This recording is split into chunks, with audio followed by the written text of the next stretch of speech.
Annyeong! We are One to Sarang, your next favorite Hallyu podcast. We talk K-drama.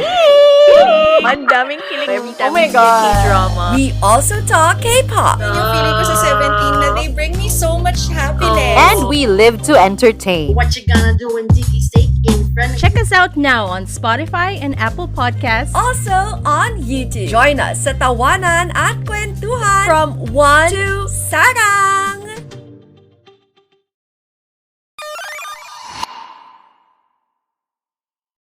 The views, takes and opinions expressed on this show are of the host's own and do not represent the views, takes and opinions of the BUNK Collective and its affiliates.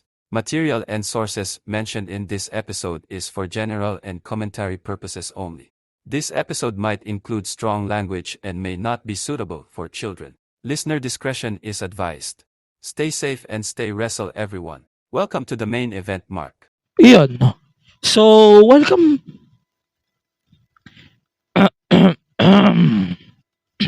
Ayan, before we start the official proper of this week's podcast, gusto ko muna humingi ng paumanhin. Medyo, ano ba tawag dito? Medyo na-delay ako ng isang araw. Technically 2 days na nga. Kasi inantay ko yung fallout ng Vengeance Day. So, Vengeance Day, nangyari siya last Monday, Manila time. That was a really good show, kung akong tatanungin nyo. So, marami tayong pag-uusapan from that, from The Rock, obviously inserting himself to the picture. Marami tayong pag-uusapan down the line. Marami rin tayong itatackle later on pag tayo nagdire-diretso na here on the pod. So, first thing foremost, maraming salamat sa lahat ng nakikinig to this podcast. Maraming salamat din sa mga sumusuporta and of course sa mga sponsors natin. First thing foremost, bago tayo mag-start officially, invite ko muna kayo na makinig sa Basurants, yung aking podcast na siniputan just few days ago. Marami kami pinag-usapan sa Basurants at napaka-solid ng episode na yun.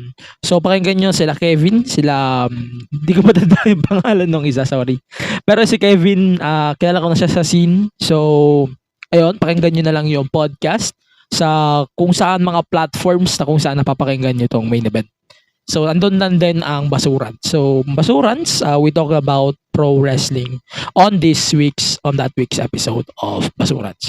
So, di na tayo magpapatagal. So, mag-uumpisa na tayo sa Vengeance Day again. My name is Angelo Pinera here. Welcome to the main event, Mark. Marami tayong pag-uusapan na bagay-bagay. We are going to start with The Rock. So, kita nyo naman yung TikTok video ko na pinost ko sa main TikTok ko. I used my Angelo Pinera TikTok. So, it's AG Pinera. Ginamit ko siya because it's a different approach this time. So, I used my old TikTok account to post that video. Tsaka sa Facebook ko, personal Facebook ko. Di ko siya ginamit sa isa kong Facebook page. No? So, tanungin ko nga kayo guys. Ano ba ang gusto nyong endgame nitong Rock, Cody, Roman thing na ito? So, ang context nito, Cody appeared in the ring. Dapat mag-announce siya kung sino yung mga kalaban niya sa WrestleMania. The case here, Cody said na tatapusin niya yung story niya. Pero hindi sa WrestleMania. So, medyo may agam-agam. At ang weird ng pagkaka-explain, yun ang sinabi ko sa TikTok video ko, medyo na-weirduhan ako sa pagka-explain noong SmackDown. So medyo maraming nadismaya. Yes, you guys are disappointed because hindi nyo pa narinig magsalita si The Rock. So basically, The Rock appeared on that portion and then eventually, he face-to-face with Roman Reigns. That's the only thing they did on that segment. Walang nangyaring kahit ano. It's just, hindi pa nga na-official yung match eh. So, on Raw, same week after nito, Cody appeared and he is saying na I got this sa X, no? He said that he got this. Seth Rollins and Drew McIntyre is trying to convince Cody to challenge Roman Reigns for the undisputed championship at WrestleMania. So, maraming reports sunod-sunod na naglabasan dito. So, mayroong balita na unification match daw after ng WrestleMania. Meron daw possible na Night 1 Roman versus Rock, Night 2 Roman versus Cody. We don't know yet. Hindi pa kasi official. Kaya ayoko rin magsalita ng kapos. Kasi wala pa nga na-official na match. So, ayoko muna magbigay ng opinion ko. So, ang opinion ko lang, I didn't like how they made the setup. Yes, it's more on a distraction on the Vince issue. So, nagkasabay-sabay kasi yung Royal Rumble. Tapos yung issue ni Vince. So, medyo brilliant sila on that part sa distraction. Pero, same time naman, medyo na-dismaya rin ako doon sa part na they have to do a distraction just to put this thing out of the window. So, hindi po mangyayari ang Rock Cena, hindi po mangyayari ang Rock Roman, kundi babalik tayo doon sa basic na Cody Roman. To be fair, I don't like the idea of Rock Roman. I don't like the idea of Cody Roman either. But we have to emphasize this. Cody needs to finish his story at WrestleMania. Wala na pong ibang date kundi WrestleMania lang. Wala nang ibang bagay, wala nang ibang dates, dapat WrestleMania lang. So, if the story officially started at WrestleMania, then the story should finish at WrestleMania. Wala nang ibang dates. Otherwise, this thing, everything that you're seeing right now is no sense. Yun. So, on Raw, ayun, gumawa sila WWE and eventually parang nag-hand out sila ng mga signs that it says, we want Cody. Medyo nababanas nga ako at some point sa mga community ko na everyone is posting and commenting, we want Cody. Oh guys, naintindihan ko. Everyone wants Cody to finish his story. Pero utang na loob, si Meta napakahigpit. Huwag naman kayong maging toxic prick. Huwag naman kayong pa-comment ng comment. Huwag kayong magpapansin. Ganun lang yun. Huwag kayong magpapansin masyado. No? So, yun nga. Roman, Cody, Rock. Guys, ito lang akin. Ayoko maging triple threat to. I don't like it. Bakit? Rock is not part of his story. It's always been Cody and Roman for the story. So, if we are going to include Rock on this story, then it doesn't make sense na. We can put Rock and Roman in a different storyline, but you have to drop the Universal Championship first to Cody. Then you can now build the story between Roman and Rock. Maybe you can do a 1-year build for WrestleMania 41. I'm good with it. Okay ako dun. Pero for now, you have to build WrestleMania, Rock out of the picture. You have to put Cody and Roman in the main event of WrestleMania. Wala nang ibang matches. If may ibang match na official, madidismaya ako na matindi. That's what we have to deal with here. Kasi, if Roman will be settled to fight The Rock, and then, what's the sense of Cody winning the second Royal Rumble of his career? Anong sense ng pagpanalo niya ng Royal Rumble? No? So, yun pa lang, doon pa lang sa fact na Cody won the Royal Rumble, ando na tayo sa point na yun. Let's say Seth is out of the window, and he can fight whoever wins the Elimination Chamber. Or maybe Drew, Sami. There's a lot of opportunities on Raw na hindi mo naman kailangan ipasok si Cody o si Rock on the picture. But we have to deal with it. The Rock, Night 1. Roman, Cody, Night 2. We don't care and we don't want a triple threat or three-way. No. It doesn't work that way. Otherwise, the story will be nonsense. Oh, sure naman ako doon. Kasi Um, if Cody challenges Seth instead, hindi yun ang storya. It's more on a consolation prize. You're just proving that Roman was right all along. Yun. Yes, they are protecting Roman and Cody that much. But it's just disappointing that you have The Rock to execute the protection plan. And it's just dumb. And I'm not a fan of it. Kung gusto nyo, sige, pagbibigyan ko kayo. Pero yun nga, I didn't like it that much. Ayun nga, so supposedly magagawa tayo ng 5 takes. So sige, pag-usapan natin yung 5 takes. So number 1 natin is obviously The Rock and Roman Reigns doing their face off on SmackDown, and then Cody left the ring. That's it. And then on Thursday, Friday Manila time, we are going to have a press con where this match is possibly made official. Ano ba ang possible mangyari? It's either Rock, Roman, and Seth Cody, or Seth Roman, or Seth Cody, Rock, Roman. Ay, nasabi ko lang din yun eh. So, Roman, Cody, Seth, we have to determine who will ever face Seth, or Roman, Rock, Cody, then Seth will have to determine his opponent down the road. Otherwise, wala na po. Wala nang options. It has to be a one-on-one match to determine Roman's fate. Wala akong pakialam kung protected yan. But we have to finish the story one-on-one. Otherwise, things that they are going to do are pointless. Wala pong sense yan at all. If ever WWE has to do a 3-way just to continue the tradition, then you guys are dumps.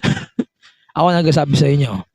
If you want a 3-way just to protect Roman Reigns, then you guys are fucking idiots. Yon, number 2. So, syempre, ang dami nangyari sa NXT Vengeance Day. We're going to do a review on that. So, but the important highlights of this show, Ilya Dragunov retained his title over Trick Williams.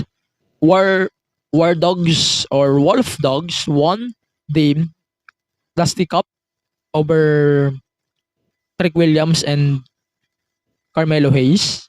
And then, both of the titles, North American and the Women's title, was retained. So, after of the NXT Championship match, Carmelo Hayes turned on Trick Williams. Mamaya natin i-explain yung kanyang reasoning. May reasoning kasi siya na sinabi. Then, ito. So, may inap ng ito, story number 3. Kalimutan ko mag-number. Pasensya na. So, ito, story number 3 is all about AEW. So, inintroduce na ulit ni AEW yung kanilang rankings. And it's a different rankings na this time around. Yung rankings na yan, parang TK's favorite list na lang eh. Parang favorite list na lang ni Tony Khan yun, but it's dumb. Ayun, mamaya pag-usapan natin yung rankings ni Tony Khan. Okay. Number 4, we have Bayley. Bayley, ito, mas magandang outcome nito. So, Bayley challenged IYO Sky for the World Championship, for the Women's Championship at WrestleMania. So, Kabuki Warriors attacked Bayley during the decision making niya doon sa ring. Nagbatista version sila dito before the segment. And yun, sinabi ni IYO Sky, Bayley's done after of the night. So yeah, the plan was executed pero nag-backfire. So here comes the face-to-face between IYO Sky and Bayley, and that was amazing. Yun. Yun lang. And then final segment of the week or final 5 takes natin is all about Rosie Ogawa. So he left Stardom because of the rumor na sinasabi nila na meron daw poaching na nangyayari sa Stardom. Pero sinabi ni Rosie Ogawa that he never did any poaching on this company. So, wala naman siyang ginagawang poaching na medyo si Bushiroad nag-lead dito na hindi siya masaya on the direction. Pero yun nga, sinasabi nga ni Bushiroad that Ogawa is trying to poach any talent. Yun nga, nag-decide nga sila, si Bushiroad, to terminate his contract, and then he decided to start a new promotion. Mamaya, try natin siya limb by limb para medyo mas malaman niyo yung iba pang information regarding on that. And then, magbibigay pa ako ng konti-kontakes about Roman Rock, yung mga pwedeng possible mangyari come WrestleMania 40, and then we can talk about all of the things that we can talk about on this week's show. So for now, I'm going to plug something here. You can support the Main Event Mark on all of the social media platforms of the show. Again, it's MEMWrestlingPod, and then you can support this show on all of the social media platforms at MEMWrestlingPod. You can support this show on Spotify and Apple Podcasts. Again, it's the Main Event Mark. And then, syempre, paki-support na rin sa Patreon. So, we're going to do a Patreon review of the Elimination Chamber later this month. So, magandang bagay yon kasi hapon yung Elimination Chamber, which is good. And we can do a podcast review bago tayo mag-podcast on that same day as well. No? Maganda yung timing na. Saturday siya. And then, we can set up a review for WWE's Elimination Chamber for February 24. Then, that's good. Okay. So, let's start let's start tuloy. So, for now, pagkatapos ito, we're just going to take a short break. And then, when we come back, we're now going to do the podcast review of NXT Vengeance Day here on the Main Event Mark Podcast. For now, let's check our bunkmates here on Bunk Collective. The Main Event Mark will be right back after of this short break. For now, let's check our kabunkmates on Bunk Collective. Sales, profit, and engagement na naman ang usapan. Hey guys, Matt and Lance here. Corporate guys rin kami at pagod na rin kami sa ganyang usapang office. Ibahin naman natin ang mga kausap natin. Listen to guests from careers beyond the corporate scene with the Project Offbeat Career Podcast. Imagine talking to historians, gamers, teachers, and the like on how they live differently and succeed in their unconventional careers. Baka sakali, ito naman ang sign to pursue your passions. Kita-kits sa Spotify, Apple Podcast, and YouTube.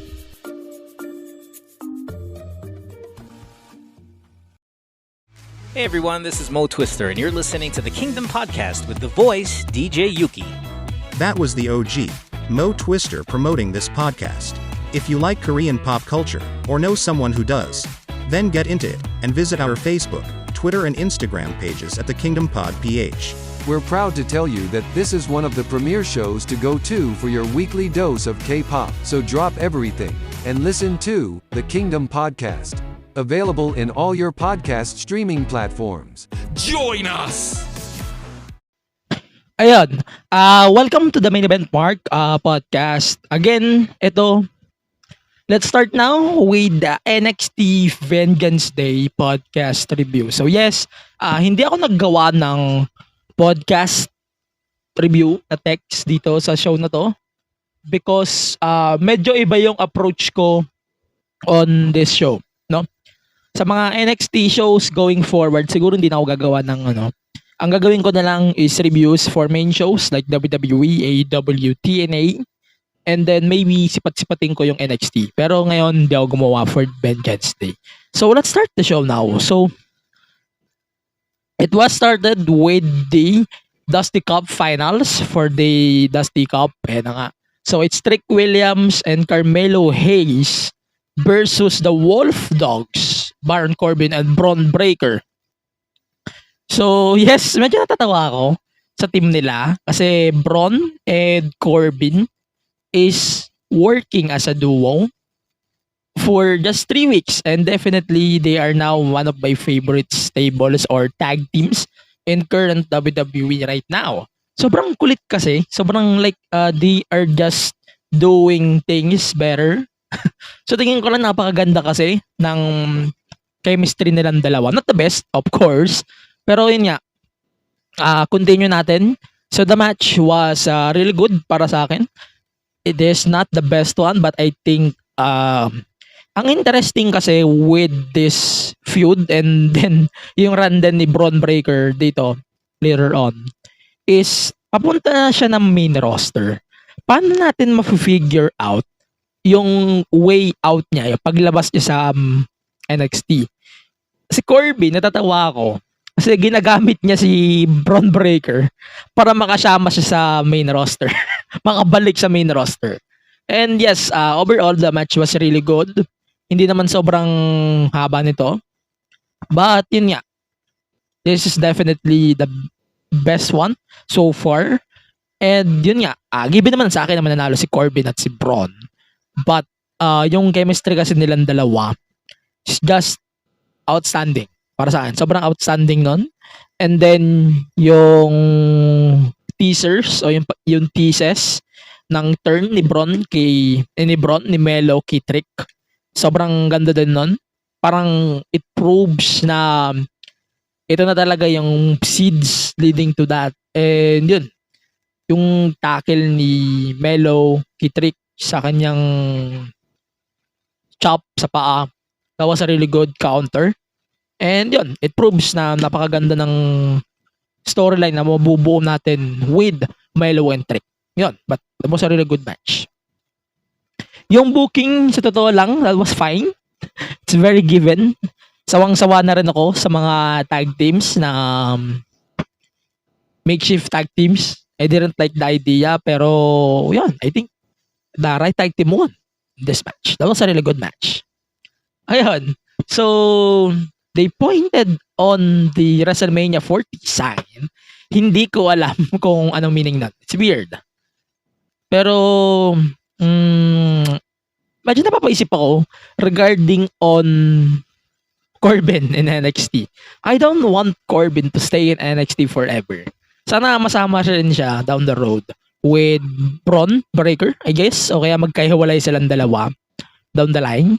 Kasi mas okay si Braun as a solo, mas okay si Corbin as a solo.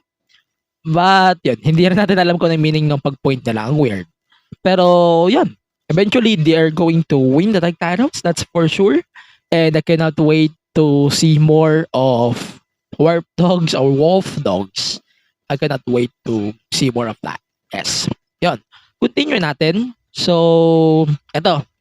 Favorite ko so far. So, it's Jack versus Joe Gacy. Si Joe Gacy, napapansin ko, they are building him up as a new Bray Wyatt sorts na mas sinister, na mas as aggressive kumpara kay Bray. No disrespect, but I really love Bray. But Joe Gacy is definitely better when it comes to that. Mas sinister talaga yung gimmick niya ngayon. I really love the character development after he left Schism. So yun. Regarding naman sa match itself, Jack and Joe Gacy, I think they didn't disappoint on this match. This match is just solid to me. Yung kuwela ng pagiging no DQ match na to, nila Melo, tsaka nila kanina. Then now we have Joe Gacy and Jack fighting like this. And it's just fun to watch. Now, wala akong masabi yes, the only thing or the build na alam natin dito was actually the brawl that they have for the past few weeks now. But sobrang ganda ng chemistry nilang dalawa. And it shows right here. I want Joe Gacy down the line to join the main roster. But I think they are not ready for Joe Gacy yet on the main roster. But I could not wait to see him soon. Yun. So the match itself was fun. It's more on a brawl rather than a match. But yun, Jack won, yes. Di naman kawalan sa akin na natalo si Joe Gacy. But it's more on a must win for Jack din. And I really love them na it's more on a fight talaga. Yun, sobrang solid. Yun. Pero ang wow. Kasi Joe Gacy is a motherfucking babyface. And it's just really good. Sobra solid. Ayun. So, continue natin. So, JC Jane and Tia Hale.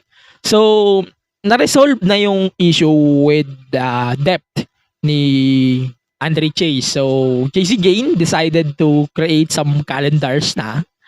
And wow. Ingenious. So, they said that it's available on WWE Shop. And it was sold up already during the show itself. And it's just funny that they are selling this for $25. They are selling it for $25. But yon, continue natin. That was a really good match. Okay, so continue natin. So it's OTM versus the family. So, simplehan ko na lang to. Hindi ko naman gano'n napanood to ng buo. Pero, itong match na to mismo, ang dating kasi sa akin, wait lang, papaisip ako. Medyo ang kwela kasi ng approach nila when it comes to these promos. And I'm really love how the family does their promos down the road. And that was a really good match. Yun. Ito naman, tong six person tag. Ang dating sa akin ito, ibang dating. Iba yung dating ng match na to kumpara sa mga nauna. Pero ang point ko kasi na gusto ko iparating, ang solid. So, totoo lang. Napaka-solid. Ang medyo problema ko lang, hindi nanalo ang OTM. Medyo natatawa ako that OTM didn't won. Because wala na kasi ibang contenders na pwedeng ilusot. Aside kay Braun at kay Corbin for the tag titles, it's actually OTM. So, medyo natatawa ako na hindi nila pinapanalo si tong OTM mo to. Medyo na-weirduan lang ako ng konti. Pero I wish that OTM won the match instead of the family. But to be fair, the match was really good. I really love the match. Yun lang naman.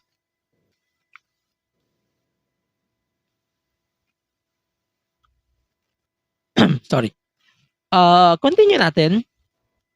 So, we have Roxanne Perez versus Lyra Valkyria versus Lola Vice. So, yes, Lola Vice decided to cash in her breakout shot for the NXT Women's Championship. And this match was my match of the night in my opinion. Sobrang solid kasi nung presentation kay Lola Vice pa lang. And then Lola Vice with Roxanne Perez and Lyra, just solid as hell. Alam mo lang yung problema ko with this match. Ang pangit ng timing kay Lola. Lola, yes, pangit ng timing ng panalo niya. In the beginning pa lang, ayoko na siya manalo sa breakout. Pero since they're establishing her as this big established star, and yes, she lost, but I really love the idea na dapat talaga siya yung mag-build o mag-set ng idea na yun. Oo. Pero, like what I mentioned a few episodes ago, na regarding on Lola Vice, mag-improve pa siya dito. Pero yun nga, sinabi ko nga na mas gusto ko pang winner mas gusto ko pang winner si Puchang Lola Vice kaysa kay motherfucking Damian Priest. So Damian Priest, ang weird kasi, hanggang ngayon, hindi ka pa rin makakash in. Ang dami ng shots, opportunities na pwede mong gamitin, hindi mo pa rin magamit. It's just disappointing to me. Habang pinapanood ko si Damian Priest on his Money in the Bank run, it's just sad. Pero yun nga, if you're going to observe it, parang it's just disappointing to me. Yun. So, ito nga, match na to, Lyra Roxanne, tsaka Lola Vice. Sa combination nilang tatlo, napakaganda ng chemistry nilang tatlo. Lola Vice, may future pa, may hatak pa siya sa totoo lang. And malaki din ang future na makukuha natin kay Lola Vice aside from being an asshole. I mean, ay ass na woman ass talaga. Pero yun, that was a solid match regardless. Pero yun, I think that was a really good match, totoo lang. Pero like what I said, yung kay Paxley, yes, it's kinda, I'm getting used to it. I'm trying to get used to it. Pero yun, si Lola Vice, medyo silly nga yung cash in niya, yes. Pero may interesting story to down the road. But ang question ko lang, is Lola Vice the next challenger for Lyra here after a Proxan? Unless she turns heel, yes. But for then, I can say no. Yun, sure ako. But yun, that was a solid one. Yun. So, continue natin. So, main event na. Almost main event. Oba Femi versus Dragon Lee. Si Femi, heel na siya.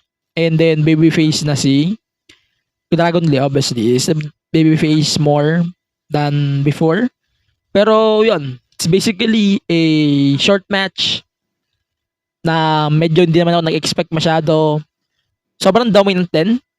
And medyo obvious din kasi. Medyo obvious siya na si Oba yung mananalo. But regardless, may sense din naman na nanalo si Oba Femi. But at the same time, that was really good. So far, si Oba Femi, naipapa-impress niya ako. Sa tingin ko, he is impressive to me. Ganda nung napapakikita niya so far. Yun. So, yun lang. Yun. So, continue natin. Excuse me. Ayun. So, Ava. Let's talk about Ava real quick. So, Ava is doing a great job as the GM of NXT. Para sa akin, napaka-solid. Hindi ko siya pwedeng ikumpara kay Nick Aldis o kaya kay Adam Pearce. But I think she is doing a really good job on her role as the NXT GM so far. She is solid. Ang problema ko lang, people, hindi mo kaya talagang i-please yung tao no? Si Ava, after nung promo ni The Rock, yung harapan nila The Rock at Roman, Ava is receiving death threats because of The Rock. It's just disappointing that this internet wrestling community are just weird as fuck. Guys, sabi nga ng mga kakilala ko mga supporter ni BBM, ang kasalanan ng ama, hindi kasalanan ng anak. Kaya, come on, huwag naman gagawin si Ava, guys. Show some respect. Ava is a different person from The Rock. So, come on. Show her some respect and fuck off. Pakitaan nyo naman ng konting respeto si Ava dito. Ava just doing her job as the GM of NXT. And you guys are messing with her. It's just disappointing that you guys are shitting on her. And masakit yun sa isang fan na kung ano yung mga pinagagawa niya sa buhay nyo. Pero yun nga, it's just sad that we are getting this shit down the road. Yun, medyo masakit siya.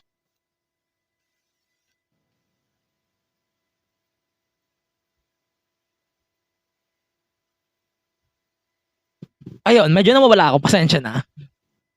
We have to continue with this. And yun, main event na, obviously. So, let's talk about the main event. So, Carmelo Hayes is with Trick Williams. And then, yun na nga. Yun na nga, teka lang. So, the main event here, Ilya Dragunov versus Trick Williams. So, the match is just really good. Trick Williams to me is proving that he is the best. That he doesn't need Carmelo Hayes on his side. The turn is very necessary because it cements the whole thing. Na you don't need a backup. You don't need this guy just to get and to be over. Sa totoo nga lang, mas over pa si Melo or si Tricky Melo. Sa totoo lang. Pero overall, this match was really good. And to establish him more, napaka-solid. Napaka-solid ng match na yun sa tingin ko. Yes, the people are sad. But that was a really good match. Sa totoo lang. That was a really good match. si Trick dito, he's really showed here a lot. They did a terrific job with the finish when it comes to it. And that was a really good thing. I know the win or the title match is not the highlight here. So let's talk about now the highlight of this. So after of this, Carmelo Hayes told Trick Williams that he was so close and said that Trick was his boy. And then when Trick turned his back, Melo nailed him with a chop block on the left knee that was focused on the first match until now. And then now, everyone is booing. Everyone is booing in the building. So, Melo is just assaulting Carmelo tuloy. Melo is assaulting Trick Williams here in the ring. And then, medyo continuous pa. And then, yun na nga, pagkatapos ng assault, he puts the TMG shirt on Trick. And then, he sat on a chair and nag-taunt na siya. So everyone is taunting, fuck you, Melo. And then Melo suck at Melo Hayes. And yun, the match was fun. And this the part that we are waiting for. Carmelo Hayes is definitely at his best if it's heel. Kung heel talaga siya, mas umaangat siya doon. So mas predictable siya, oo. Pero it doesn't make bad talaga eh. Napaka-solid nun. Nang run niya sa role na to and yung promo niya nung NXT, that was really good. Medyo may pagka Shawn Michaels lang but regardless, that was a really good promo on Shawn Michaels here. Este Carmelo Hayes. Pero yun, I cannot wait to see more of these two guys and for sure Trick will get the win down the road. And yun, I cannot wait to see more of that for sure. Yun lang naman. So that's it for our review this week. But I say Trick Williams really showed on this event. Definitely. Yan. So ito, yung show na to, final thoughts ko lang. Napaka-solid ng show na to. Overall. Not the best, not the worst. But I think this is a great event. The match between Trick and Ilya, yung three-way for the women's title, I know that was excellent as fuck. Napakaganda nung performance nila and then yung turn ni Carmelo Hayes is just the icing on the cake. Napaka-solid. And then yung pag-set nung match nila, Trick and Melo, possibly for stand and deliver, we cannot wait to see more of that later on. Yung kay Corbin at saka kay Braun, medyo silly. But it works on both of them. But both of them as a team are just fun as fuck. I cannot wait to see more of both of them down the road. Pero yun, yung kina Dijak at saka kay Joe Gacy, the rest, all of them are just fun as fuck. Medyo nawiwirduhan lang ako na napakadaming face. Medyo unlocking lang ng face versus heel matches here. Medyo mas nangingibabaw yung I respect you, respect faces versus faces here. It's kinda dumb. But I wish down the road that we can get this regular matches that heel versus faces. Especially with us getting stand and deliver at 11 p.m. Ang weird, no? But it's 11 p.m. in the Philippines. Again, we cannot wait to see more of that later on. Yun. Continue na natin yung ating review. Yun lang naman. Down the line. Pero yun, tapos na tayo sa NXT Vengeance Day. But yes, that was a really good event. And I admit, nabitin ako ng konti. Nabitin ako a little bit on that show. Yun. So, let's continue on Raw. So, yun na nga. So, we have Cody versus Nakamura in a bull rope match. Tong bull rope match na to sa akin, that was a really good match. Sa totoo lang. Medyo na-hijack lang ng We1 Cody. Na-hijack lang ng We1 Cody. Tingnan to. Okay. So, this match, so Seth had this promo in the ring. Ayun. So, he called Cody Rhodes. He called Cody here in the ring. And then he asked him to be the opponent choice ni Cody instead of Roman. So, Drew interfered in this match, on this promo. So, Drew is trying to convince Cody, of course, to finish the story and challenge Roman instead for the Universal Championship. So, Seth is opening his own idea with Drew na si Drew at si Rollins yung mag-main event ng WrestleMania. So, that's the whole thing here. Medyo cheap shot siya. Yun ang nagpa-set up dito. But, hindi ako gaano na tatawag dito. Hindi ako gaano na impressed on how they are building up so far. At kung paano din nila nilalagyan ng lapnos yung posibleng setup for the Cody promo down the line, no? O yung posibleng Rock Roman. Medyo hindi siya magandang pan-distract or pampakalma. But okay, Drew is trying to throw his points there. But so far, hindi ako makonvince na dapat ito yung mangyari sa Mania. Dapat ito yung mangyayari sa Mania. Medyo hindi ako convinced. Kulang pa yon. Yon.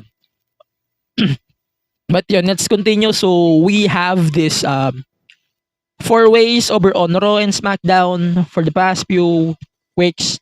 And we have now the DIY versus British Strong Style on SmackDown. And then the winner of that match will face each other at the Elimination Chamber with the Universal Tag Champs. Sila Balor and Damian Priest. So they will defend the title in Perth, Australia. So yes, on Friday, I think it's either a win for DIY, but a 3-way will be great down the road for me. Yun. So, meron ng qualifying matches for Elimination Chamber. Ang na-announce so far, it's a Elimination Chamber for women. So, Becky and then Shayna made official. So, Becky won the match and she will be qualified for the chamber match on Australia. Pero yun lang. But I think they are just reminding ourselves here na we are going to set up Rhea versus Becky at Mania. But yun, that was a really good thing so far. Yun. So, also Rhea Ripley versus Nia Jax was made official for Australia show as well for Elimination Chamber. That was a really good proposal by Adam Pearce too. And then, yun lang. Wala na tayong ganda pag-uusapan. Aside to the fact that Jey Uso is the next challenger for the tag titles or for the Intercontinental title, I think that's a really good setup for the match down the road. Yun. So, R-Truth is of course fun as fuck on his Judgment Day gimmick. I really love this whole thing with Judgment Day and R-Truth. Sobrang solid, sa totoo lang. Napaka-solid. Pero, yun lang naman.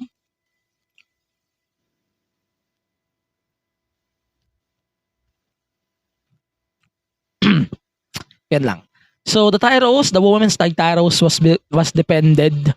So, it's Kaden Carter and Katana Chan, sorry guys, challenging Kabuki Warriors for the women's tag titles. That was a fun match. Sa tingin ko lang, that was okay.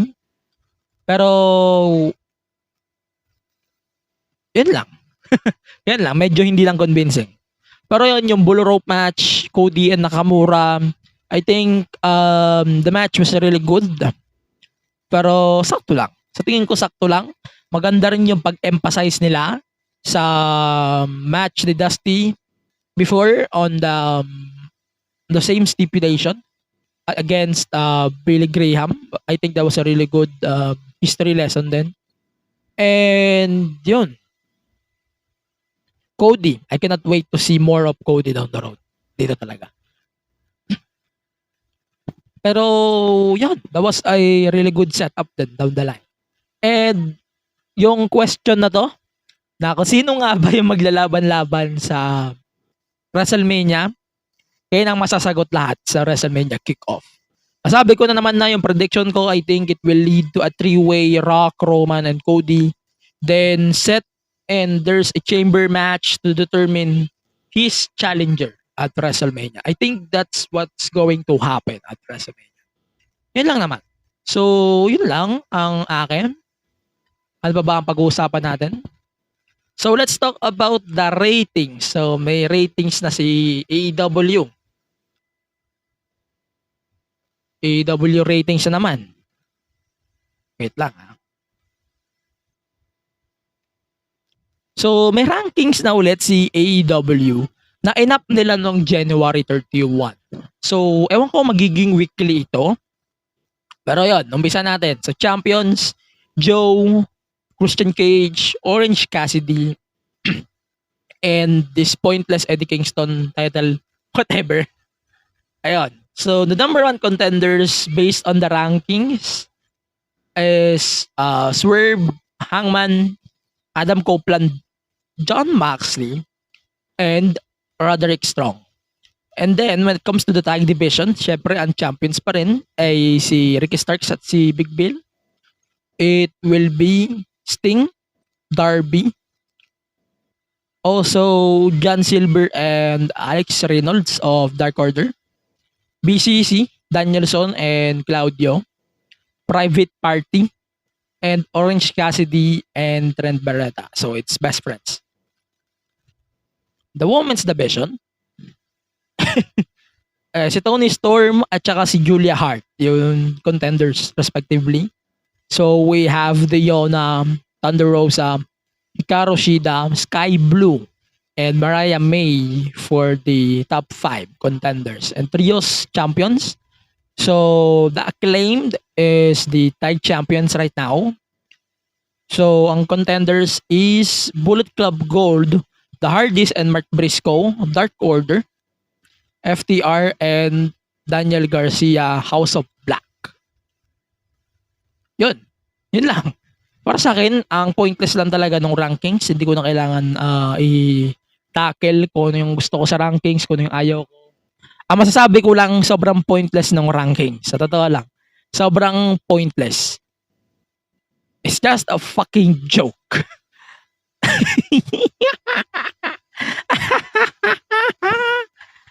Wala. It's just a fucking joke to me. You guys, ano ba masasabi niyo sa AEW rankings? Let me know in the comment section kung ano yung masasabi niyo sa rankings.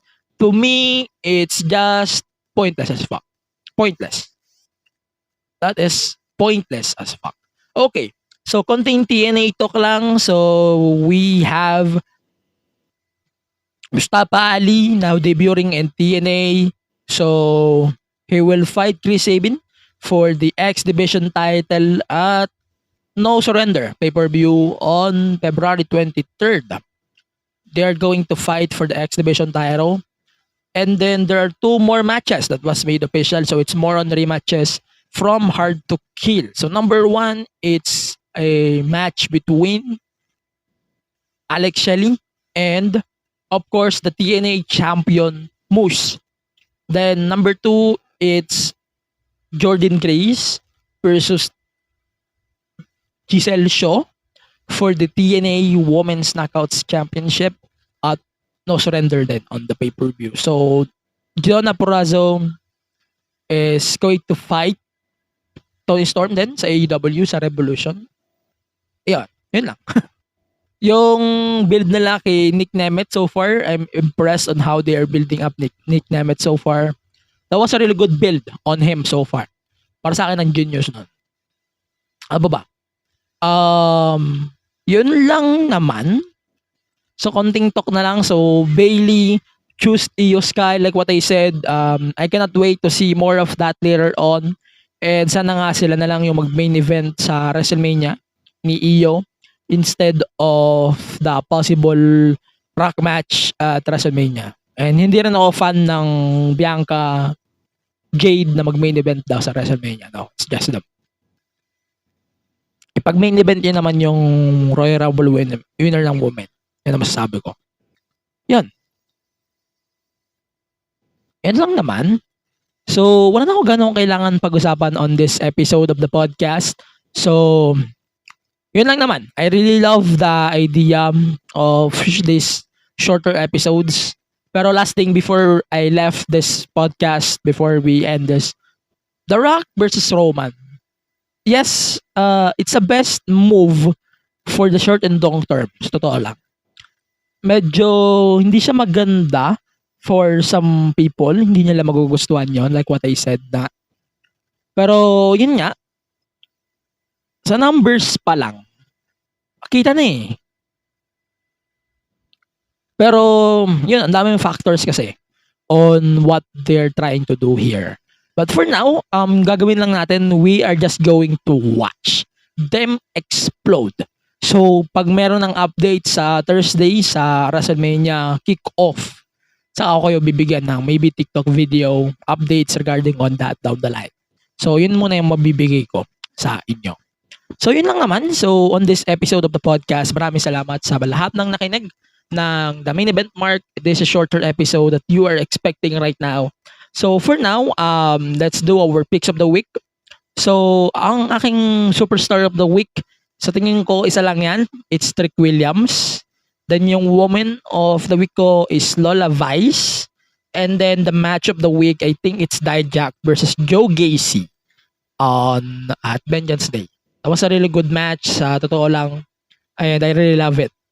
So, it's sobrang solid. Yan lang naman. So, I hope you can guys follow the show on the podcast platforms at MEMWrestlingPod. You can support the whole BUNK Collective on our platforms at the BUNK PH. You can support the BUNK Collective. Then, on this show, supportahan nyo naman to, the Main Event Mark on Spotify and Apple Podcast. You can rate this podcast as well. 5 stars and 6 in Tokyo Dome. Tapos, yun lang naman. So, you can subscribe as well on our YouTube channel. So, it's youtube.com/MEMWrestlingPod and the Main Event Mark. Yan, the Main Event Mark on YouTube. And yun, please support all of the shows of the BUNK Collective here on our roster. So, for now, dito na muna ako. Then, next week, we are going to do possibly more episodes of the podcast. And if i-fix pa rin natin yung araw natin na Monday tayo para medyo solid, no? Yun lang naman. So for now, I'm going to leave you guys. Stay safe and stay wrestle. See you on the next episode of the podcast. Goodbye for now.